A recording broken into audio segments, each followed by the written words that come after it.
అలానే చేసావు. Amrapali dynamic IAS officer Sankranti సందర్భంగా జరిగినటువంటి దందాలను పట్టేశారు ఆవిడ. ఆ దందాలు వెనక ఎవరున్నారు అంటే మాజీ మంత్రి రోజా ఉన్నారనేటువంటి అనుమానం వ్యక్తం చేస్తున్నారు. రోజా అనుచరులు కొంతమంది రిసార్ట్లు, హోటల్స్, రెస్టారెంట్లను ఇప్పటికి కూడా నిర్వహిస్తున్నారు అనేటువంటి సమాచారం పర్యాటక శాఖ వద్ద ఉంది.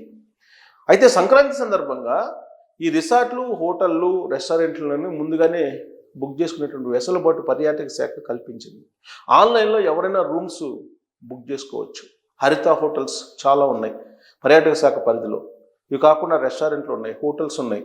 వీటిల్లో ఆన్లైన్లో బుక్ చేసుకునేటువంటి అవకాశం ఉంది. అయితే అఫీషియల్గా గవర్నమెంట్కి సంబంధించినటువంటి వెబ్సైట్ ఉంది, దాంట్లో లాగిన్ అయ్యి బుక్ చేసుకోవాలి. సేమ్ టు సేమ్ అలాంటి సైట్లనే ఓపెన్ చేసి అలాంటి ప్లాట్ఫామ్ని క్రియేట్ చేసి కొంతమంది రోజాకు సంబంధించినటువంటి అనుచరులు ఈ రూమ్స్ని అలాగే రెస్టారెంట్లని, హోటల్స్లో బుక్ చేసుకునేటువంటి వెసులుబాటు కల్పించి ఈ సంక్రాంతి సందర్భంగా చాలామందిని దోచేశారు అనేటువంటి విషయం ఇప్పుడు బయటపడింది. ఆ విషయాన్ని బయటకు తీసింది కూడా రీసెంట్గా పర్యాటక శాఖ సెక్రటరీగా జాయిన్ అయినటువంటి Amrapali IAS. So Amrapali IAS పర్యాటక శాఖలో ఉన్నటువంటి అవకతవకలు, అక్రమాలని ఒక్కొక్కటిగా బయటికి తవ్వుతున్నటువంటి పరిస్థితి ఇప్పుడు కనిపిస్తుంది. అందుకే సంక్రాంతి సందర్భంగా చేసినటువంటి దందా ఏదైతే ఉందో దాని మీద కాన్సన్ట్రేషన్ చేస్తూ ఇప్పుడు పత్రికా ప్రకటన కూడా జారీ చేశారు. దాని ప్రకారం మీరు ఈ నకిలీ వెబ్సైట్స్ జోలికి వెళ్ళొద్దు, నకిలీ వెబ్సైట్స్ని క్రియేట్ చేస్తున్నారు పర్యాటక శాఖ పేరుతోటి, పర్యాటక శాఖ హోటల్స్ను ఆన్లైన్లో బుక్ చేసుకోవచ్చు అని చెప్పి ప్రకటన చేసి వాళ్ళ సొంత ఖాతాలోకి డబ్బులు జమ చేసుకుంటున్నారు. కాబట్టి అప్రమత్తంగా ఉండండి అని చెప్పి ఒక ప్రకటన పర్యాటక శాఖ విడుదల చేయడం జరిగింది. అంటే ఇప్పటి వరకు కూడా హోటళ్ళు, రెస్టారెంట్లు కానీ లేదంటే రిసార్ట్లు కానీ ఇవన్నీ కూడా పర్యాటక శాఖలో ఉన్నాయి. వాటిని బ్లాక్లో అమ్ముకున్నటువంటి పరిస్థితిని అబ్జర్వ్ చేసింది ఇప్పుడున్నటువంటి పర్యాటక శాఖ. వాటిని కట్టడి చేసేటువంటి ప్రయత్నం చేస్తున్నారు. సమాంతరంగా కొన్ని వెబ్ పోర్టల్స్ని క్రియేట్ చేసి ఆ వెబ్ పోర్టల్స్ ద్వారా ప్రైవేట్ ఖాతాలకు డబ్బులు వెళ్ళేటువంటి టెక్నాలజీని ఉపయోగించుకుంది వైఎస్ఆర్ కాంగ్రెస్ పార్టీకి సంబంధించిన కొంతమంది టెక్నికల్గా ఉన్నటువంటి వాళ్ళు. దీని వెనుక మాజీ మంత్రి ఉన్నారు అనేటువంటి అనుమానం ఇప్పుడున్నటువంటి ప్రభుత్వం వ్యక్తం చేస్తూ ఉంది.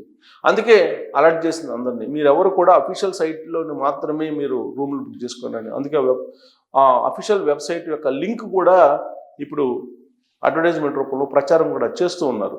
దీనంతటికి కారణం ఏంటంటే నకిలీ లింక్స్ ద్వారా నకిలీ లింకులు క్రియేట్ చేసి సేమ్ గవర్నమెంట్ లింకులు ఉండేటట్టు డబ్బులను డైవర్ట్ చేస్తున్నారండి. అంటే అధికారంలో ఉన్నప్పుడు లేనప్పుడు దందాలు జరుగుతున్నాయి పర్యాటక శాఖలో. దీనికి కారణం ఏంటంటే పూర్వపు గవర్నమెంట్ వాసనలు, పూర్వపు గవర్నమెంట్లో ఉన్నటువంటి వాళ్ళు ఇప్పటికీ కూడా పర్యాటక శాఖలో కొనసాగుతున్నారు అనేది వినిపిస్తూ ఉంది. అసలు చాలామంది అవుట్సోర్సింగ్ సిబ్బంది ప్రభుత్వంలో ఉన్నారు, రకరకాల శాఖల్లో ఉన్నారు, అలాగే కార్పొరేషన్లో ఉన్నారు. వీళ్ళందరినీ తొలగించేటువంటి కార్యక్రమానికి ఇప్పటి వరకు కూడా ప్రభుత్వం పూనుకోలేదు. ఆ రోజున వైఎస్ఆర్ కాంగ్రెస్ పార్టీ నియమించినటువంటి ఉద్యోగులే చాలామంది ఇప్పటికి కూడా కొనసాగుతున్నారు. వాళ్ళ ఖాతాల్లోకి ట్రెజరీ నుంచి డబ్బు వెళ్ళిపోతుంది. ఆ విషయాన్ని బయటపెట్టింది ఇటీవల కాలంలో ఫైబర్ నెట్ చైర్మన్గా బాధ్యత స్వీకరించినటువంటి జీవీ రెడ్డి.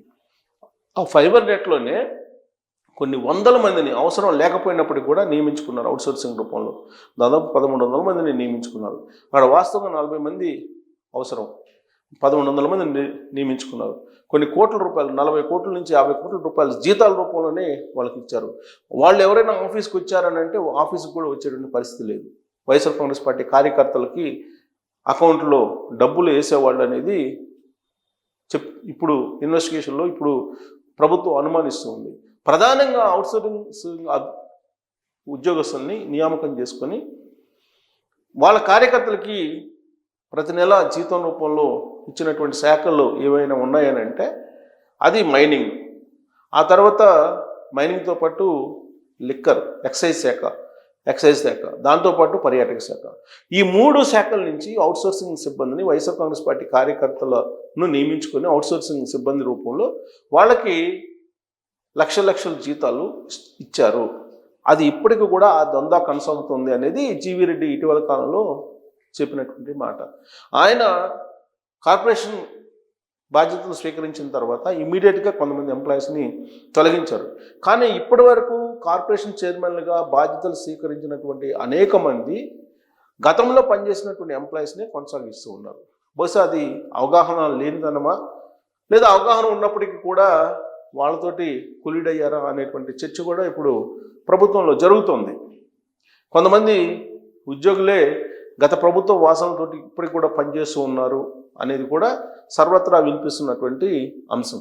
ప్రత్యేకించి పర్యాటక శాఖలో అడుగడుగునా అవినీతి అక్రమాలు ఉన్నాయి అనేది అందరికీ తెలిసినటువంటి విషయమే. దాని మీద ఎంక్వైరీ వేస్తారా అని అంటే అసలు ఆడుదాం ఆంధ్ర అనేటువంటి కార్యక్రమంలోనే కొన్ని కోట్ల రూపాయలు డిజిటల్ మీడియా ద్వారా ప్రచారం చేసి దాన్ని ఏదో సూట్ కేస్ కంపెనీ ద్వారా ఇచ్చారు ఆ ఫండ్స్ని అనేది కూడా అప్పట్లో వినిపించింది. మరి దాని మీద ఎంక్వైరీ వేస్తున్నామని చెప్పి అన్నారు. ఇప్పటి వరకు కూడా ఎంక్వైరీ వేయలేదు. ఇక పర్యాటక శాఖలో తిరుమల తిరుపతి దేవస్థానానికి సంబంధించిన టికెట్స్ని ప్రతిరోజు అమ్ముకునేవాళ్ళు. వాస్తవంగా తిరుమల తిరుపతి దేవస్థానం కొన్ని ఆర్టీసీ బస్సులకు వెసులుబాటు కల్పించింది. ఆయా ప్రాంతాల నుంచి ఆర్టీసీ బస్సుల్లో వెళ్ళేటువంటి వాళ్ళకి దర్శనం వేగంగా కావడానికి, శీఘ్ర దర్శనం కావడానికి టికెట్లను కేటాయించేది.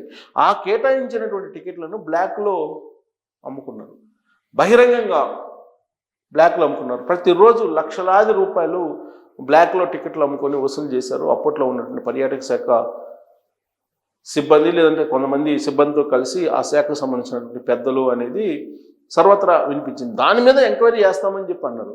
అంతేకాదు, అసలు మాజీ మంత్రి రోజా ఒకే ఫోన్ నెంబర్ తోటి కొన్ని వందల టికెట్లను ఆవిడ తీసుకున్నారు, ఆ ఆర్థిక సేవలను తీసుకున్నారు, ఆ ఆర్థిక సేవలను అమ్ముకున్నారు అనేది కూడా చెప్తున్నారు. కానీ ఎంక్వైరీ జరగలేదు ఇప్పటి వరకు. ఆవిడ ఎప్పుడు వెళ్ళినా కానీ బ్రేక్ దర్శనానికి కొన్ని 10 మందిని తీసుకెళ్లేవాళ్ళు. దాని మీద కూడా విమర్శలు వచ్చినాయి. ప్రభుత్వం కొత్తగా ఏర్పడిన తర్వాత కూడా ఆవిడ అదే శైలిలో వెళ్తూ ఉన్నారు. మరోవైపు ఋషికొండకు సంబంధించి 550 కోట్ల రూపాయలు పెట్టి విలాసవంతమైన భవనాన్ని కట్టుకున్నారు.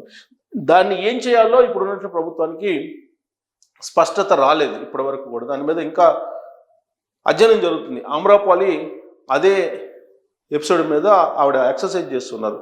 అసలు ఋషికొండలో ఎంత అవినీతి అక్రమాలు జరిగాయి, ఎక్కడెక్కడి నుంచి, ఏ దేశం నుంచి కమోడ్ తెప్పించారు, ఏ దేశం నుంచి టైల్స్ తెప్పించారు, ఏ దేశం నుంచి ఇంటీరియర్స్ తెప్పించారు, వీటన్నిటి మీద ఆవిడ ఎంక్వైరీ చేస్తూ ఉన్నారు. తవ్వే కొద్దీ అవినీతి బయటపడుతూ ఉంది.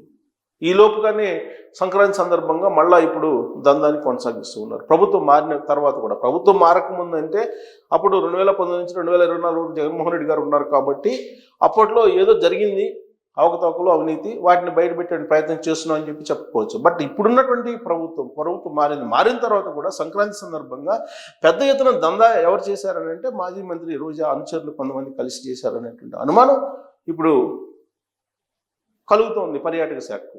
ఆ దిశగా ఎంక్వైరీ వేయడానికి ఇప్పుడు అమ్రపాలి సిద్ధమయ్యారు. సో పర్యాటక శాఖలో పూర్తి స్థాయిలో ప్రక్షాళన జరగాల్సినటువంటి అవసరం ఉందా, అసలు పర్యాటక శాఖలో జరిగినటువంటి అవినీతి అవకతవకల్ని ఎందుకు ఉదాసీనంగా వదిలిపెట్టేస్తున్నారు, లేదంటే అవినీతి అక్రమాలు జరగలేదా? అక్కడ రోజా మీద ఎంక్వైరీ వేస్తామని చెప్పి అన్నారు. మరి ఇంతవరకు ఎంక్వైరీ వేసినటువంటి దాఖలాలు లేవు, ఆమెను విచారించినటువంటి సందర్భాలు కూడా లేవు. వాస్తవంగా ఆమె మీద అయితే ఒక ఛార్జ్ షీట్ అప్పట్లో వేశారు ఎన్నికలకు ముందు. అక్కడ ఉన్నటువంటి ప్రస్తుత ఎమ్మెల్యే గాలి భాను 2024 ఎన్నికలకు ముందు ఒక ఛార్జ్ షీట్ వేశారు. నారా లోకేష్ ఎన్నికల ప్రచారం సందర్భంగా అక్కడికి వెళ్ళి ఆ ఛార్జ్ షీట్ని బేస్ చేసుకుని రోజా మీద విమర్శలు కూడా చేశారు. మరి ఆ విమర్శలు కానీ ఆ ఛార్జ్ షీట్ కానీ ఏమైపోయిందో ఎవరికి అర్థం కాదు. బట్ రోజా అధికారం కోల్పోయినప్పటికి కూడా సంక్రాంతి సందర్భంగా తన అనుచరులతోటి దందా చేశారు అనేటువంటి ఆరోపణలు సహజంగా ఎదుర్కొంటున్నారు. అవి ఎంతవరకు నిజము అనేది అమ్రపాలి గారు విచారణ చేస్తే కనుక బయటపడేటువంటి అవకాశం ఉంది. కాకపోతే ఇప్పుడు మాత్రం అఫీషియల్ వెబ్సైట్ని మీరు వాడండి అని చెప్పి అఫీషియల్ వెబ్సైట్ని మాత్రమే పరిచయం చేస్తున్నారు. ఆ లింక్ను కూడా షేర్ చేస్తూ ఉంది పర్యాటక శాఖ. కానీ అలాంటివే ప్యారలల్గా తయారు చేసి దందాన్ని కొనసాగిస్తున్నారు పర్యాటక శాఖను ఉపయోగించుకొని అనేది వినిపిస్తూ ఉన్నటువంటి క్రమంలో మరి అమ్రపాలి ఈ మొత్తం తేనెతొట్టిని కదిలించే అవకాశం ఉందా, పర్యాటక శాఖకు సంబంధించి రోజాని అరెస్ట్ చేయించడం అవకాశం ఉందా అనే దాని మీద కామెంట్ రూపంలో మీ అభిప్రాయాన్ని తెలియజేయచ్చు. Thank you very much.